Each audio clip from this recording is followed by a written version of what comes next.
Hey guys, what's going on? Professor here, and today I'm back with the next episode in our top 10 best LEGO Star Wars sets. Today I'm going to be looking at the top 10 best LEGO Star Wars sets from the year of 2006. This year, not a lot of sets were released. There were actually only 10 original ones, so all those are on the list. There were 14 total if you include all the combo packs and stuff. But I definitely think that there was a great selection of sets that came out this year. And that's what I'm going to show off to you guys today. So, as always, this is just my opinion, but if you do have your own opinion on what the top 10 sets are, let me know down below in the comment section what those are. But without any further ado, let's jump straight into it. At number 10, where I put set number 6205, the V-Wing Starfighter.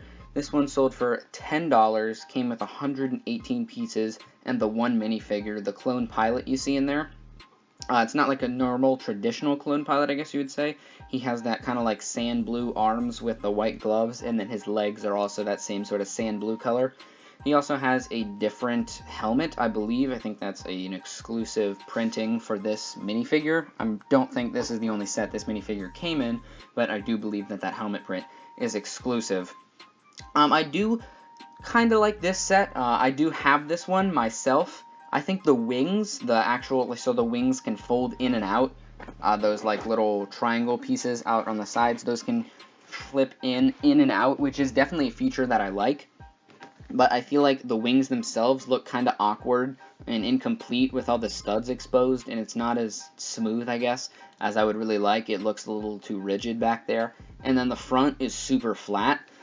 As you get closer and closer to the front, moving away from the cockpit, it's actually just one brick thick, which is really weird and something that I wasn't really expecting at the time when I picked up this set way back when, and so it kind of put me off. And so while I do have a little bit of nostalgia for this set because it's one that I do have, I think that it is a little weird in the design choices in terms of the wings and the front of the ship, even though I do believe that the folding of the wings is a really nice feature.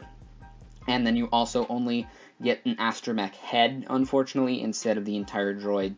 So that is something that I also don't quite like about this one. But that's why this one is down here at number 10. So moving on to number 9, we have set number 6206, the TIE Interceptor.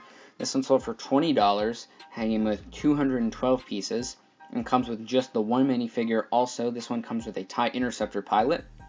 So this right here is just your standard TIE Interceptor.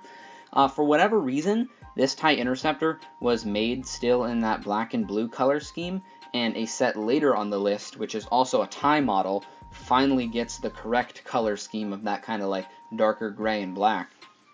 I guess it was released later in the year. I don't know when in the year this was released, but for whatever reason this one still has that blue and black color scheme, which obviously I previously said that I don't quite like. That also puts this one down a little farther. As usual, this one has that printed cockpit piece that's always there, and then that dome at the top, which is also printed. I personally prefer the TIE Interceptor shape to the actual TIE Fighter shape. I just think that this one is a little awkward. I don't know, like the guns on the inside of the wings, you can kind of see them there, they're poking out. I think they could have probably done a little better job with that. I feel like for the time, those are a little weak in terms of how guns go. But overall, I do think they did a pretty good job in terms of the smoothness of the overall midsection, and they did a really good job with the rotating of the wings, how you can curve, or how those are curved in to really accentuate the shape. There hadn't been a TIE Interceptor that was released since this one until this year, actually 2019. There was Major Von Reg's TIE. It's called a TIE Fighter, but it really is a TIE Interceptor.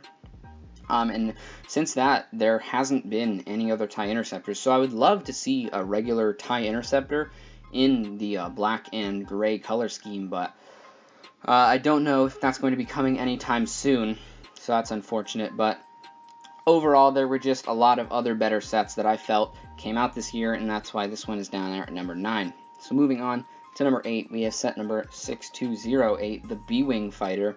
This one sold for $35 with 435 pieces, so obviously right off the bat you're getting a pretty good deal in terms of price per piece. This one comes with 2 minifigures. You get the B-Wing pilot, and then you also get a, I guess you'd call it named minifigure, who you can kind of see in the cockpit there. His name is 10 Num. I'd never heard of this guy. I don't know if he appears in the movies and when he does, if he does. So it was a new name to me. But overall, I really like the shape of the B-Wing, and I think they executed it very well. I like the pieces that they used for the vertical parts.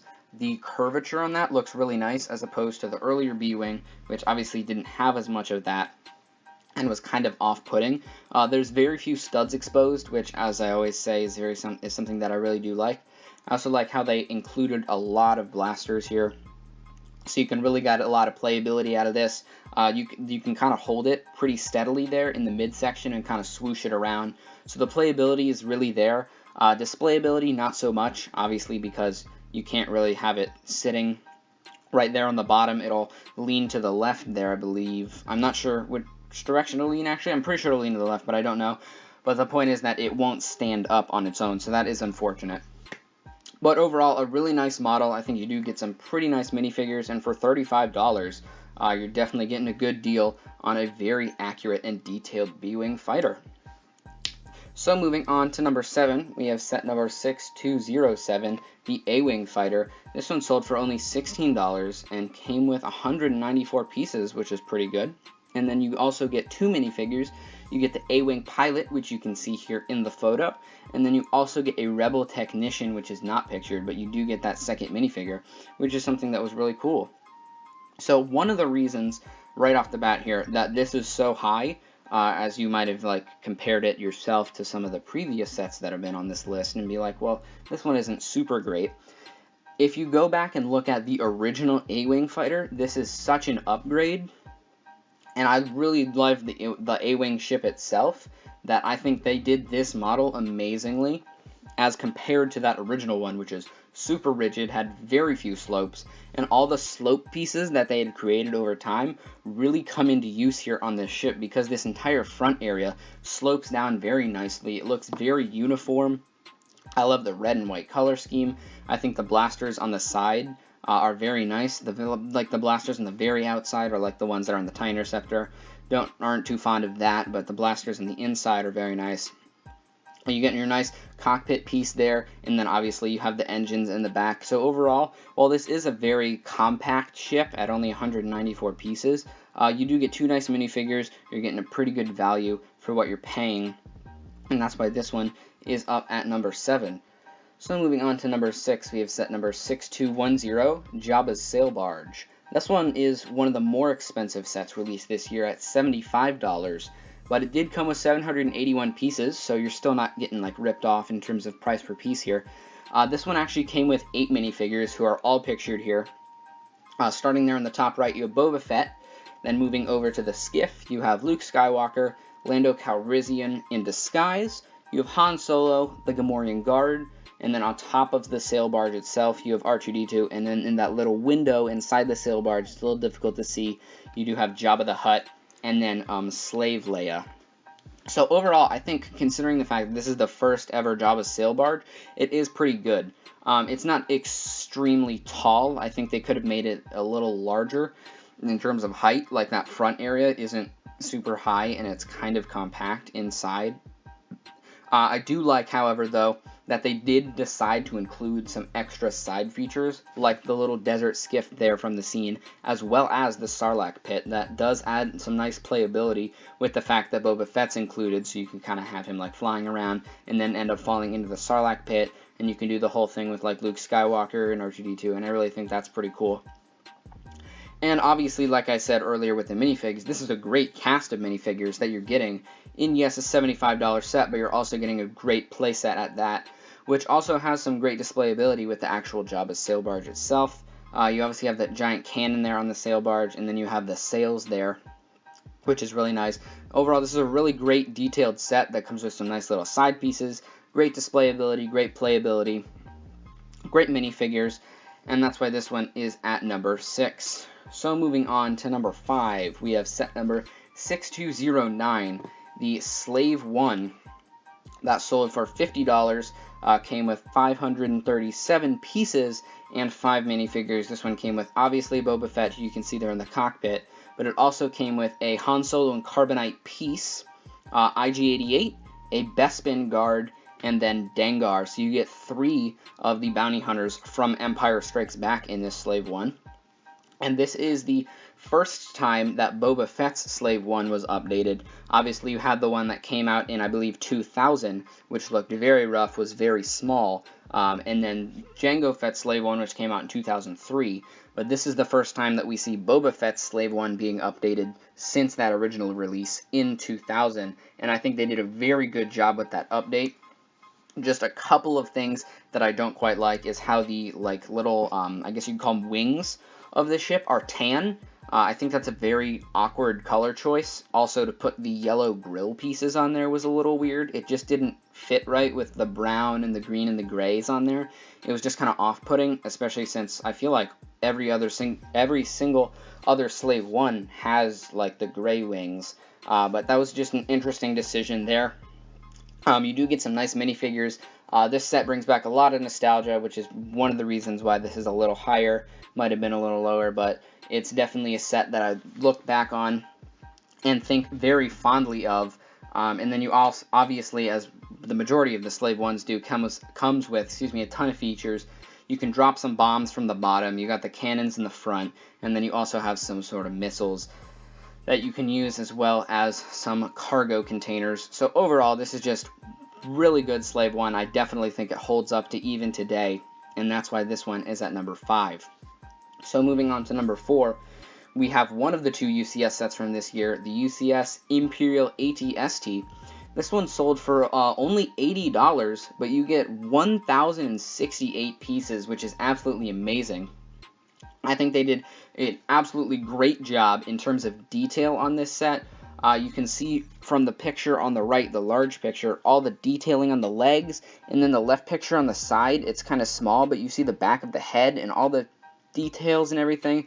They wasted no space in terms of missing out on details. I think they did a great job. The guns on the side, the interior itself is just amazing. And that's really one of the reasons why I like this set. Obviously, I didn't put it too high.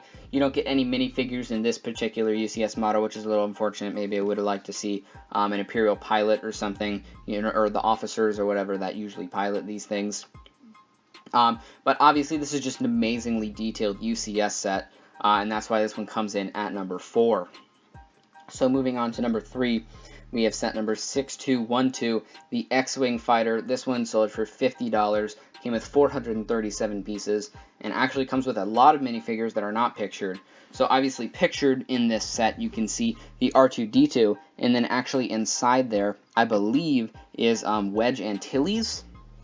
But you also get a Luke Skywalker minifigure, you get a Han Solo, kind of like Hoth minifigure, and then you also get a Chewbacca and a Leia Hoth-ish minifigure. They're kind of like decked out in that gear. But overall, I think this is an amazing set.